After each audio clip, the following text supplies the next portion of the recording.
के सारे देश को जीत लिया था।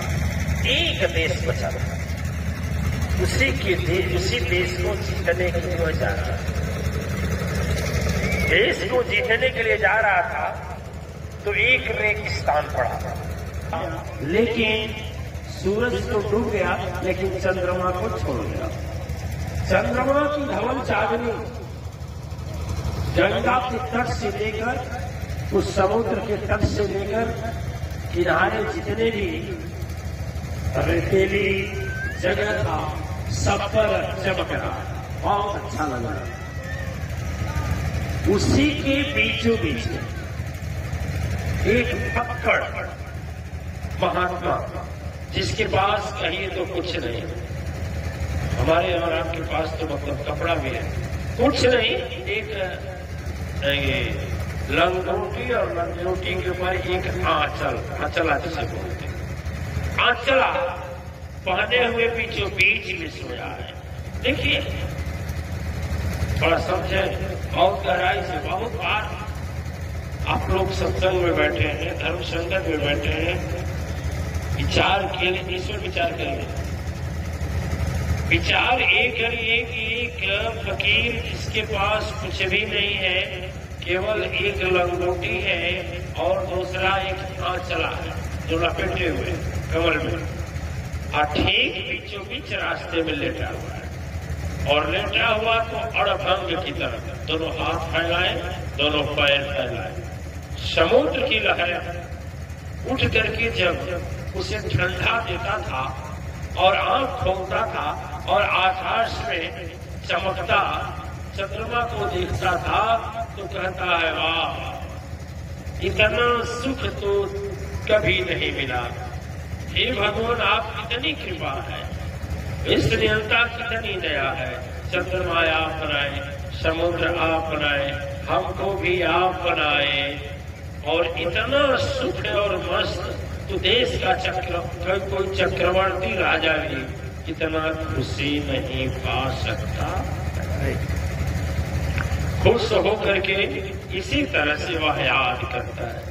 यहाँ पर एक सेकंड के लिए रुकेंगे, यदि हम जीवन अपना टटोलेंगे तो कहीं न कहीं ऐसा जरूर है जो क्षण हमारा खुशी में बीता है।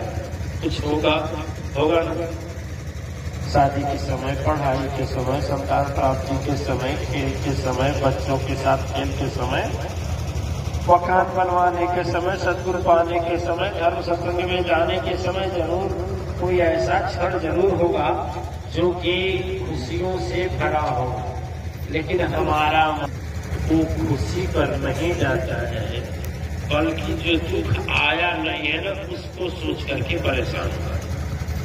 सबसे बड़ा दुख का कारण जो प्यास है, और यह दुख का कारण जब शरीर में प्रवेश कर लेता है तो मैं दावा करता हूं कि जीव कभी सुखी नहीं हो सकता, चाहे संसार की कितनी संपत्ति इकट्ठा क्यों न कर ले।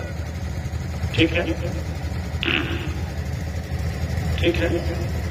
वो महाराज इतने खुश हैं, इतने मगन हैं, इतने मस्त हैं, इतने में वह राजा, वह सम्राट, वह सुल्तान, वह बादशाह पहुंचा उसी रास्ते से जा रहा है जिस रास्ते से दूसरे देश को जीतना है।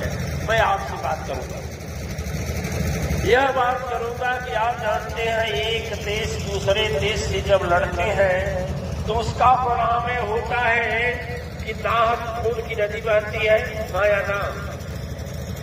बिना वजह माता पिता के संतान छीन लिए जाते हैं, माया ना। बिना वजह लल्लाओं के मस्तक के सिंदूर धो दिए जाते हैं, बिना वजह बहनों की उस कलाई को सुनी कर दी जाती है जिस पर राखी बांधने का एक बहन का अधिकार है। ऐसी स्थिति होती है, यानी उसमें बूढ़ा नहीं मारा जाता, देश की युवा पीढ़ी मारी जाती है। अब इसलिए देश का साम्राज्य बढ़ाना और अपने को चक्रवर्ती कहने की इच्छा में दूसरे देश पर आक्रमण करके नाहक में खून की नदी बहाना और घमंड को स्थापित करना कि मैं सबसे बड़ा बादशाह हूं, इसी नियत से वह राजा आगे बढ़ता चला जा रहा है। आगे आगे राजा के सिपाही अपने अस्त्र शस्त्र से लैस। अब राजा का रथ आ रहा है और रास्ते में कोई रोका टोकी न हो, भले संध्या काल हो गया है, यह सोच करके सारी सेना जल्दी जल्दी बढ़ रही थी। लेकिन ठीक बीचों बीच रास्ता में वह फक्कड़ मस्त फकीरा, फक्कड़ मस्त फकीरा, अरे आज हो जाओ फक्कड़ मस्त फकीरा, हो जाओगे ना, सारा सुख जबरदस्ती तेरे पास आएगा, सारा सुख तेरे पास जबरदस्ती आएगा, और नहीं होगे ना तो सारा दुख भागने से भी नहीं भागेगा, भगाओगे नहीं भागेगा। दरवाजा खोल कर भगाओ कर बंद करोगे, खिड़की के रास्ते आ जाएगा, खिड़की को बंद करोगे, जमीन तोड़ कर आ जाएगा, जमीन को फर्श करोगे, छप्पर को फाड़ कर आ जाएगा। अरे धन की कमी नहीं तो संतान से दुख होगा, संतान से दुख नहीं तो संपत्ति पाने की चेष्टा जब व्यर्थ होगी तब दुख होगा। जब मकान है या नहीं है, उसको पाने के लिए या बढ़ाने के लिए नहीं गुण हो रहा है तब दुख होगा, और आला फक्कड़ बन जाएगा तो कोई दुख पूछने नहीं आएगा। कभी बीमारी का परेशानी तो कभी ग्रह का परेशानी, कभी भूत प्रेत का परेशानी तो कभी सांसारिक संकट की परेशानी। एक हमारे पास आज बच्चा गया, उसकी माँ लेकर गई मेरे पास और बोली कि गुरुजी इस बच्चे से पूछिए क्या चाह रहा है। तो आज संख्या उसमें लगभग 100 लोग आज थे अपने दुख करने वालों में। तो मेरे पास भी समय था, मैं भी उस बच्चे से पूछा, बोलो क्या चाहिए। कहा गुरुजी हमको 10 पास करा दीजिए, 10वीं। हम बड़ा तेजी से हंसे, क्योंकि हमारे पास ऐसे बहुत लोग जाते हैं। हमने कहा 11वीं नहीं पास करेगा, कहा अरे 10 पास कराई पहले। उसका इतना भी विवेक नहीं कि आखिर 11वीं पास करेंगे, 10 पास करेंगे तभी 11वीं पास करेंगे।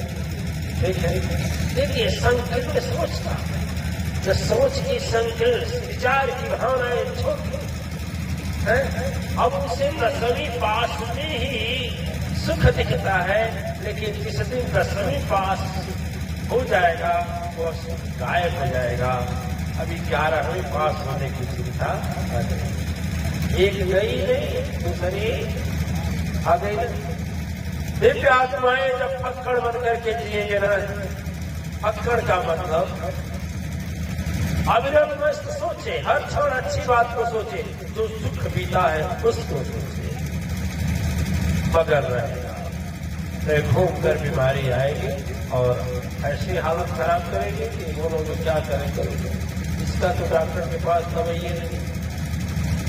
दिव्य आत्माएं वह राजा आगे चलता गया, आज सेना आगे चलती गई।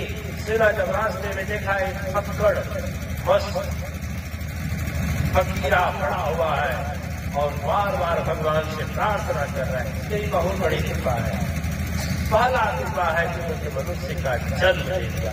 ये तो हम लोग भी कर सकते हैं कि नहीं, डॉक्टर साहब कर सकते हैं कि बड़ी दया है कि मुझे आपने मनुष्य का जन्म दिया।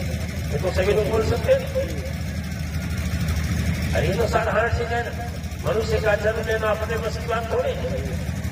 मैं भेज देता गांव का कुत्ता बना करके, उसके लिए घंटा मिलता, सुअर बनाकर भेज देता, गंदा खाने को मजबूर होते, बना देता किसी ऐसी जगह का सर्फ लाठी खाते, है कि नहीं।